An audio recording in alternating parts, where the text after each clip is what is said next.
Salut à tous, c'est la chaîne ici pour Extreme Vibes. Aujourd'hui, nous sommes en compagnie de Sadi qui va nous présenter son album Plus loin qu'Ici, que vous allez sans doute pu découvrir sur les ondes grâce au titre Bonjour. Bonjour Ashanti. Ça va? Très bien, un peu de route à faire. Mais... Ah ouais. Donc, avant de nous parler de ton album, en fait, parle-nous un peu de toi. Qui est Sadi? D'accord. Et moi, je suis un artiste dancehall, reggae, hip-hop. Même si je refuse de me cantonner dans un seul style, donc je suis très ouvert musicalement. Voilà. Et pourquoi avoir choisi ce nom de scène, Sadi? Tu prends plaisir à faire souffrir les autres? Non, mais Sadi, en fait, c'est un pseudo qui me vient d'un cousin. Ça fait assez longtemps, on était très petit. Et donc, comme tous les pseudos, ça m'a jamais quitté. Donc, le changer, on me connaissait déjà sur le nom Sadi. Donc, je l'ai gardé. Et avec la sortie de l'album, ça a évolué en Monsieur Sadi. Ok, d'accord. Ouais. Et qu'est-ce qui t'a poussé vers la musique et plus particulièrement vers le chant? Je pense que déjà au niveau de la famille, j'ai mon père qui était musicien, j'ai des oncles qui sont musiciens, mes cousins qui sont musiciens, donc je pense que déjà la musique est dans mon sang quoi. Mais le hip-hop même, c'est ici que je l'ai découvert avec des camarades de classe. J'avais décidé de monter un petit coup. C'était à l'époque où il y avait Fokli, qui commençait à rapper en Guadeloupe, donc on écoutait beaucoup de rap français. C'est là où j'ai commencé vraiment à découvrir le chant, le hip-hop. Voilà. Ok, et l'un de tes premiers sons à m'avoir marqué, c'était Triste Confession. Tu penses, enfin produit par en battle là, tu penses que c'est ce son qui t'a permis d'être connu dans les milieux underground? Non, je pense pas en fait. Au moment où j'ai sorti Triste Confession, il y a une série de sons de moments. Je pense que c'est l'ensemble de tous ces sons-là. Il y a eu Format Zambia, il y en a eu d'autres vers 2004. C'est l'ensemble de ces sons-là qui ont permis en fait de créer le buzz et de me faire connaître par Internet. Dans un autre de tes sons, en fait, coïncidence, tu disais vouloir rester underground, mais aujourd'hui on se rend bien compte que c'est plus trop le cas, donc pourrais-tu nous expliquer en fait ce changement de... Donc en fait, moi je ne fais pas...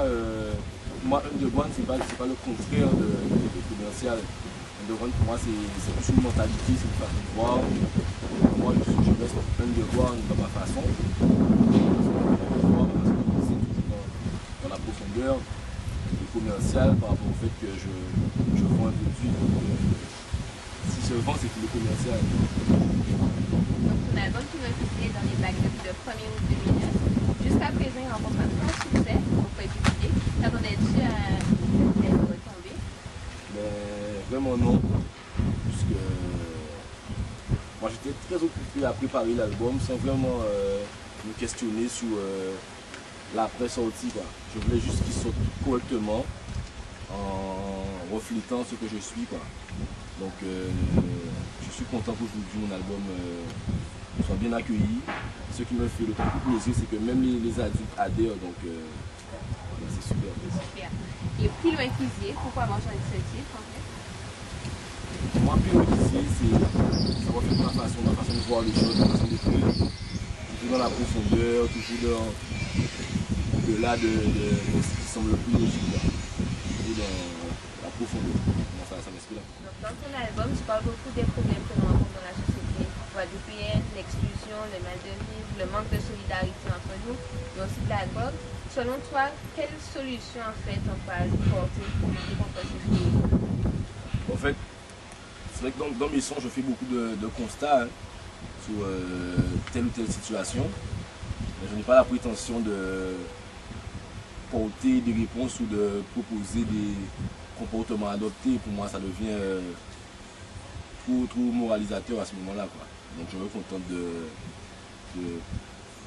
faire une situation, de faire un constat, mais sans pour autant porter un jugement voilà, sur une situation.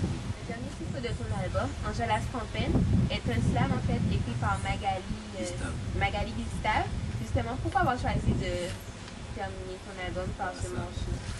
Bon, en fait, il faut savoir que Magali Gustave et moi, on s'est rencontrés dans une soirée Parole du Bout, organisée par la commune de Sainte-Anne. Donc c'est une soirée où le verbe est mis à l'honneur. Gustave Magali était invité, ainsi que moi-même.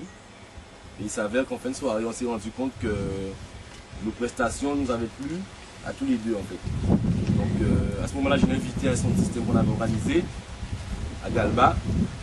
Il avait mis le feu, donc il était content de l'inviter. invitation et c'est la raison pour laquelle j'ai souhaité l'inviter sur mon album parce que c'est un artiste que j'apprécie particulièrement et je trouve que ce qu'il fait c'est plus que du slam en fait parce que le slam c'est un phénomène un peu récent mais c'est un homme d'âge, hein, mais Gustave Magali c'est pas un petit jeune. Il y a plusieurs hommes de son âge qui font un peu dans le même style et on appelle ça des raconteurs ou des gens qui parlent quoi, des phrases. C'est pas vraiment des slameurs, mais vraiment ce qu'il fait, ça m'a plu quoi. Donc ton album en fait marque un premier pas dans le milieu commercial, donc comment vous allez chercher ton avenir dans ce milieu? Comme j'ai déjà dit, pour moi, l'underground et le commercial, il n'y a pas de différence. C'est vrai que j'ai sorti un premier projet, c'est un street album, je le vends. Donc à l'avenir, je souhaite en faire mieux, donc, avec plus d'organisation, plus de structure, plus de moyens. Donc voilà quoi, j'ai eu des propositions intéressantes que j'étudie, des gens qui peuvent m'aider au niveau de la diffusion, au niveau de... Voilà. Donc c'est toujours le même état d'esprit, la même musique, sauf que je vais essayer de la faire de façon plus organisée, de façon plus structurée. On y va avec un projet meilleur. Ok, mais en tout cas, l'équipe d'Extreme Vibes te souhaite une bonne continuation. Le moment que tout le monde attend, ça dit que va nous interpréter en exclusivité pour Extreme Vibes un son qui s'intitule Artist. Yes, Massif, spécial pour Extreme Vibe. Un petit extrait, un petit morceau qui est bon, c'est Artist. Yes, I. On commence à chanter en 99 environ. On chantait tout seul, en courant, j'ai chanté en binôme. On j'ai chanté si Macomé, on j'ai brûlé Babylone. On j'ai joué dénigrer la femme à pas pour ça en binôme. On fait moins amis avec connaissance. On fait moins connaître avec bon essence. Si c'est un jali, mais dit fait sans essence. À ce qui paraît un jour ni fanatique. On fait un clip, mais il passe qui si canal 10, on pas qu'à fumer cannabis. On décide à faire un pas en plus. On parle d'autres messages à pas au pisse. Et le tout puissant, on a égayé qu'il y a un moyen à chaque fois en triste. C'est autiste. On a fait un code en 10. C'est autiste, fils d'autiste, c'est autisme. On pas qu'à faire musique si pas audition. C'est one shot ou bien piste pas au piste. C'est underground music pas autisme. Extreme Vibe, idea ça. Mandik ça, live and direct.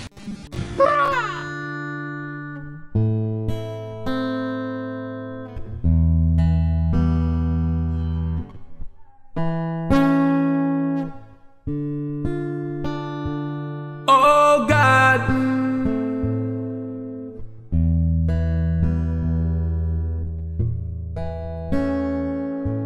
On seul coup, on voit vie la vinaigrette, tout jeune tombé malade, c'est drogue et alcool qui remède, moun ka manger, s'en foutre de là au culinaire. Chercher un petit côté qui tini air, parce que c'est Medellin, plein jeunes caralé les lits, n'a pas de nom, c'est des mini-men, en kéayo c'est là qui tini haine, c'est là qui tini ennemi. On savent que violence là, ça veut dire help me, soldat, vous vendez